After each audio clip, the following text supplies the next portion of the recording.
see the line of God. I don't know what to do. This is a really tough subject. And Ali says a line that I think we should think about a little bit more today. He says, man, don't judge the truth by personalities. First know the truth, then judge the personalities by it. He's not saying go one way or go the other way. He's saying think about it a little bit, be critical. And I ask that we do the same thing today in regards to all of these personalities and all personalities in general when we think about them. The idol worship, as we know, is the one thing in Islam which is a paramount sin. Now, we are going to run out of time. And I've only mentioned the women of the family or the wives of the Prophet, and only a couple of examples of them for the sake of that time. But I want to emphasize that not only in the Prophet's time, but over the past 1400 years, Muslim women have been telling their stories in the same way Muslim men have told their stories. Muslim women have been writing down their experiences in the same way that Muslim men have been doing. Muslim women have been performing religious and scholarly commentary, have been writing tafsir, have been passing down hadith, have been educating personalities whose names you likely know, great Muslim men like al-Shafi'i or Ibn Arabi, mystics and legal jurists and everybody in between. There's entire registers of the women who were involved in this enterprise, of their personalities. There are entire registers of the political personalities, the leaders of Muslim societies, the queens, so to say, of the Muslim world. And they haven't just popped into existence now and were never there before.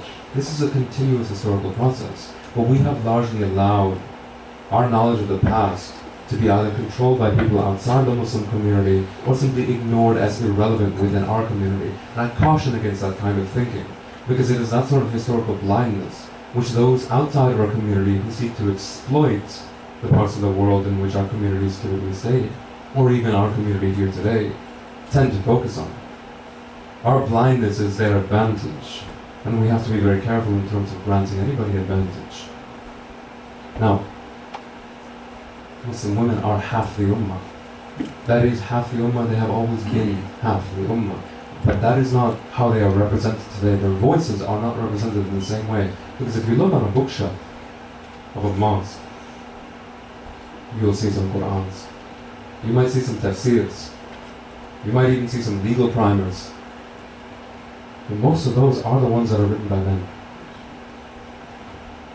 Muslim women have written tafsirs, and they have written books of hadith, and legal primers, and histories. Those aren't the ones that we see on the shelves, and you might be asking, why does it matter? Islam is one thing, it's not something that has to deal with gender. But that is not necessarily what all Muslim women have said, even from the earliest age. And to talk about that, I want to go back to the ayah which began this khutbah, إِنَّ الْمُسْلِمِينَ وَالْمُسْلِمَاتِ. The story went that a woman approached Rasul at the very beginning of Islam, and she said, Ya Rasul, I have a complaint. And Rasul said, what is your complaint? And she said, God seems to speak to you and speak to all the men of this community, but he never says anything directly only to women. And the Rasul was a bit taken aback. He said, well, no, women are included within the larger message and the plurals and how this works. And she said, I don't think that God should also refer particularly to the experience of women. And then this ayah proceeded to come down a little bit later. It makes reference not only to the Muslimin wal Muslimat. If God himself is taking special time to talk about, okay, these are the experiences of Muslim women, we're going to refer specifically to them, we should also take some time as a community to think about what unique experiences can be had. In the same way that we think about what unique experiences can be had about a person who comes from a certain geographic locale vis-a-vis a person from another one.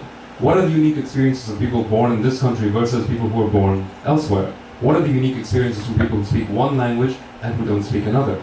In the same way we think about this factor. What are indeed the unique experiences and the stories and religious commentary of Muslim women? What do they have to teach Muslims as a whole, in general?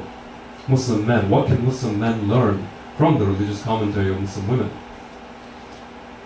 And I'm emphasizing this point over and over again, that that commentary exists. It's not that we need to create it, it's that we have ignored it. It's that it does not occupy a central place, or at least it does not occupy the place of being half the things that we talk about. Not half the khutbahs that are given refer to Muslim women. That is problematic. But we do have books. We have scholars even of today, and I want to point out a few of them. One of them recently deceased, but a great female scholar, was Fatima Mernissi from Morocco. She was from Rabat. She was a professor there. She was a self-admitted practicing Muslim, and she wrote many books, particularly about not only her contemporary experience as a woman in contemporary Islamic times, but also about all the queens of Islam, the forgotten political rulers, from the Turks and the Arabs and the Persians onwards, to Benazir Bhutto herself. She wrote this catalog. But why are we not reading this book and discussing the ideas within it? Because she made several important points about the way in which Muslim political philosophy, political theology has operated and could operate in the future. When we read tafsirs, we read Muhammad Asad or we read Ibn Kathir, everybody in between. It's 1,000 years of commentary, but do we read Laleh Bakhtiyar? Laleh Bakhtiyar was an Iranian scholar, and she wrote her own translation and tafsir of the Quran. And I'm not saying, again, like, be critical, like, the ideas within these sorts of literatures are ideas to be discussed. Some of them should be thought about very carefully by communities, and that's up to the community itself to decide, or up to an individual to decide, do we accept these ideas, do we not like these ideas, why not? But the ideas at the very least need to be brought to the forefront of discussion, because these are important viewpoints which sometimes escape very fallible gaze of Muslim men. When we talk about stories and the creative Muslim thinkers, we talk about Begum Ruqayya from the Bengal. Begum Ruqayya wrote a fantastic utopian piece of literature about a world where all the men are in Burda and all the women can go out on the street, which has a lot of resonances about science and her preoccupation with the society and how we should look. What does peace look like? What does a world without imperialism look like? These are ideas which need to be ruminated over, marinated a little bit inside the Muslim community. And they're available. These are all in English translations. I'm not mentioning any works which are not in English at this point. From the United States herself, we have scholars like Amina Boudud, who's an international scholar, somebody who's given talks and conferences all over the world, somebody who's been at the forefront of leading some of the most radical changes in the Muslim community as an international organization. But are her books discussed? Are her ideas discussed? Do we talk about her from the minbar? Do we give people that follow her ideas a space to talk to us? And as Muslim men, do we incorporate truly anything that she has to say? These are people who are more intelligent than most of us who are combined at times. I mean, they are truly fantastic personalities. And they're brave, they've done a lot for the world. But it is a crime if we only let their words be, okay, no, that's just for the women of our community, that's just for the sisters. We Muslim men, we have our own traditions, a long and storied intellectual tradition. And guess what? Within that long and storied intellectual tradition are plenty of women's voices. And we need to make a greater effort to wake up and figure that out.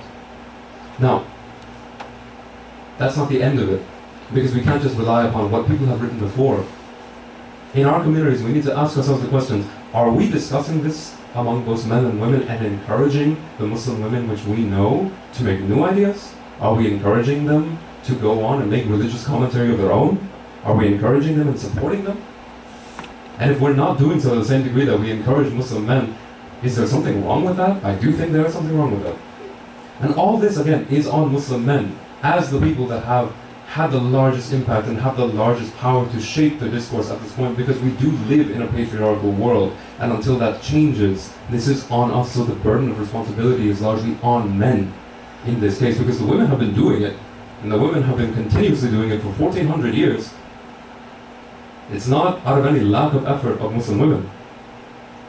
Now, the one common criticism that comes out of talking like this is that this is just Western feminism talking. This is an idea from outside the Muslim community. Well, I want to address that point very briefly by talking about a historical example of an institution in the first couple of centuries of Islam called the Bayt al-Hikmah. The Bayt al-Hikmah was a project of translation that early Muslims, including the early Muslim leaders and the early Muslim jurists, sponsored within Baghdad to translate the collected knowledge works, theories, and methodologies of civilizations that spoke in Pahlavi, which is Middle Persian, Sanskrit, Aramaic, Syriac, Greek, many other languages. to see what ideas and theories and methodologies these people had in interpreting their life and making meaning out of their life, and to see whether any of them were applicable to make the discourse of Islam more sophisticated, to further it, to learn more, to be better. And in the same way, there is no shame in looking at knowledge and discussing it critically, no matter where it comes from. Now, the paramount example of that would be somebody like al-Ghazali, who, whether you love him or hate him, and people have very strong opinions about him, was undoubtedly a scholar that had a great impact on shaping the Muslim community today. And al-Ghazali, the language in which he wrote, the ideas which he had, were rooted very deeply in Greek Aristotelian philosophy that was translated into an Arabic idiom. Now, if somebody like al-Ghazali was capable of doing something like this, it shouldn't be necessarily below us to reflect upon the analytics and the methodologies which the world offers us today. And we should not be afraid to engage with them. I want to return in the end to that example of the Prophet, who always sought the counsel of the women around him, who on the battlefield at Uhud said that when I was wounded and nobody was with me, I looked around and on every side all I saw was this one woman defending me. The example of the Prophet who asked women to be part of his first delegation, an ambassadorial delegation to the Christians of Najran when it came to a disputation. The example of the Rasul who appointed women as educators in their particular villages when he could not come himself. The Rasul knew he lived in that same patriarchal world, and he carved out spaces for the voices of Muslim women to echo there. He made that possible. We should be following that example. We should make space and we should listen.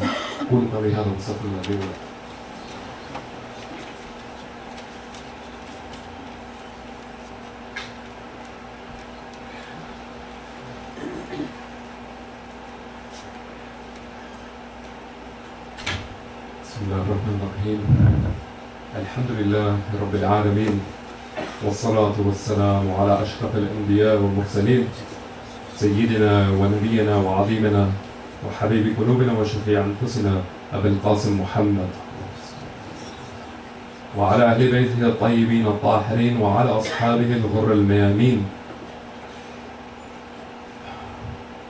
I'd be remiss today if I did not mention the recent events that have happened and that affect many of us in terms of the travel ban and its reinstatement. So I ask today only that you make dua, first and foremost, for the people affected by this, for all those who suffer, for all those whose hopes have been lost in this, and that you continue having the spirit and the energy to fight in such an atmosphere, that you continue to organize and that you continue to think about this issue, keep it at the forefront of your minds, and that you continue to organize, discuss what can be done, be an active participant in these sorts of dialogues, and make yourselves known and make your voices loud so that this establishment cannot ignore us and it cannot ignore the sorts of crimes that are perpetuated. So please, first and foremost, make dua. May Allah help all of those who are trapped, all of those who are in a situation of war, all of those who are in a situation where they feel hopeless, all of those who are suffering, all of the oppressed, all of those whose hopes have been lost by these sorts of actions. May Allah give us the strength also to help them with all of our ability and all that He has blessed us, and may we give thanks for all that we have, and may we use all that we have in support of those who need it more than we do. اللهم اغفر للمسلمين والمسلمات والمؤمنين والمؤمنات الأحياء منهم والأموات إنك أنت سميع الدعاء. ربنا آتنا في الدنيا حسنة وفي الآخرة حسنة وقنا عذاب النار. ربنا لا تزغ قلوبنا بعد إذ هديتنا وهب لنا من لدنك رحمة إنك أنت الوهاب. وقنا الصلاة.